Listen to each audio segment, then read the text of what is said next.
Well, monkeypox continues to spread, and the Biden administration earlier this month declaring the monkeypox a public health emergency. And for more on it, what we need to know and how we keep ourselves safe from the monkeypox, and also maybe some symptoms about that, we're now joined by Dr. Payal Kohli, 9 News health expert. Dr. Kohli, first of all, monkeypox, where is it? Where do we stand on it? Give us some kind of a general overview about it, please. You know, monkeypox, this particular monkeypox outbreak, in my opinion, has really gotten out of control. So just to give you a little context and perspective, the last time we had monkeypox in the United States in 2003, we had 47 known or suspected cases of monkeypox around the entire country.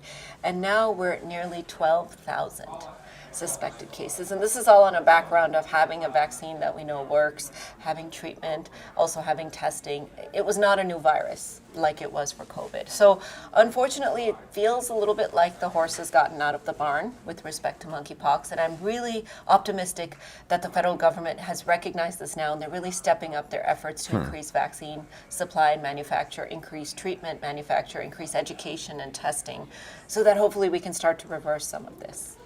Okay, let's start with some of the basics about monkeypox then. It is not a virus, correct? So how does it spread? How does monkeypox spread? It is a virus. Oh, it is a virus. It belongs to the pox family of viruses, and it's not the same family as chicken pox, even though people often think that is, but they both have skin lesions, and that's why they have similar names called the pox. So it's in the same family as smallpox. So if you've been vaccinated for smallpox, which happened if you were born before 1973 here in the United States, then you do have some protection, actually, against monkeypox. But for those of us that were born after 1973 and were not vaccinated against smallpox, we are susceptible to monkeypox.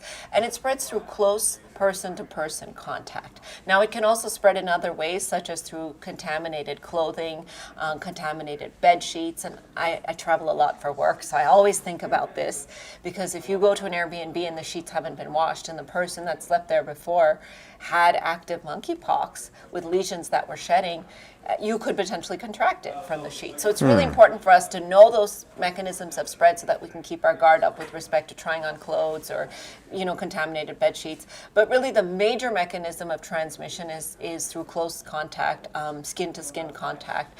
So what we're seeing is that sexual contact can spread it, not so much because it's found in the sexual fluids, but more because you're just close to somebody with close contact with their droplets and their skin during intimacy.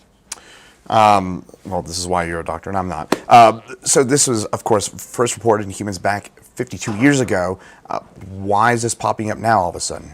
Yeah, so, we've seen cases. The first time it was described outside of Africa was in 2003 here when it happened in the United States, and that was through exposure to animals, actually, that people were contracting it. But now we're starting to see more efficient community spread, which means person-to-person transmission. So it's not clear whether the virus has changed and evolved a little bit, or whether our behavior is just sort of facilitating the spread of it. And also, as you can imagine, as I said before, 1973, we were getting smallpox vaccination, so we were less likely to see these kind of outbreaks of monkeypox occur, which is in the same family.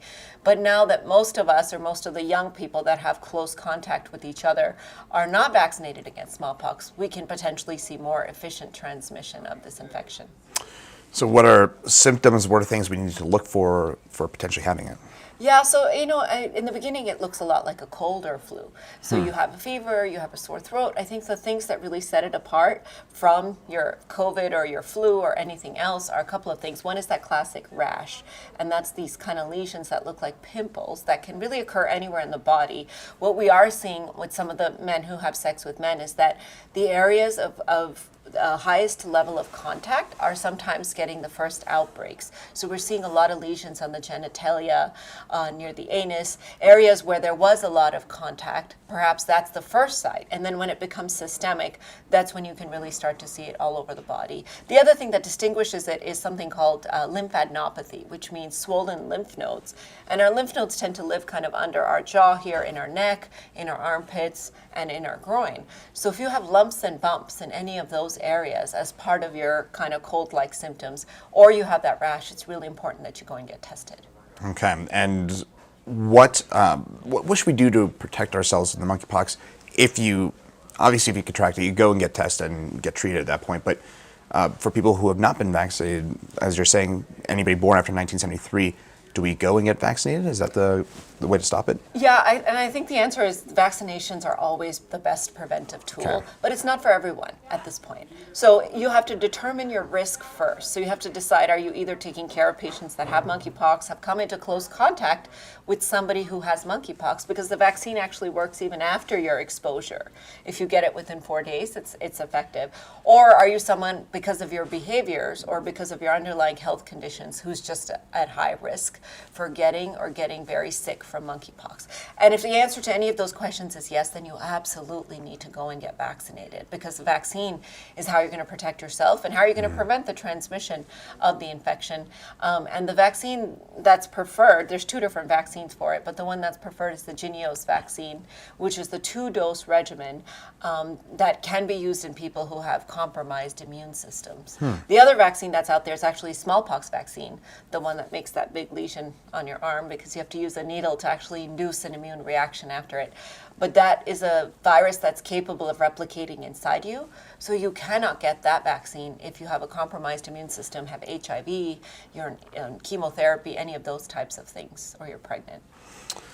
Generally speaking, as a doctor, how worried are you about how far monkeypox has spread and where it stands right now? I'm alarmed, to be honest, Chris. I did not think it would ever get to this, because we had all the tools to kind of nip it in the bud and just have what happened in 2003 happen again, where we had a few cases and it went away. And now it's several thousand cases, likely more, because it's a diagnostic bias. We're underdiagnosing how many we have. So I'm worried enough that at this point, I think the average person needs to understand the risk factors, understand how it's spread, understand their own risk, and then make a decision with their healthcare provider as to whether or not they should get that vaccine. Any final thoughts or things to add about how we keep safe from it? Yeah, if you do have monkeypox or know anyone that does, make sure that you have them talk to their doctor about the medication called TPOXX. That's a medicine that was originally approved for smallpox, but we're using it under compassionate use for monkeypox. And your doctor will know how to get it to you. It's really important to get it early, because it does help the lesions kind of resolve. The lesions, I've heard, are very painful, like pieces of glass in the skin. And there Goodness. can be a small percentage of people that can have life-threatening complications from this. So just contact your doctor early if you've been exposed to get the vaccine, and if you already have monkeypox, to talk about treatment. Well, not great news, but we appreciate your insight about this and monkeypox. But Dr. Kohli, as always, thanks so much for taking a few minutes and chatting with us here on 9 News Plus. My pleasure.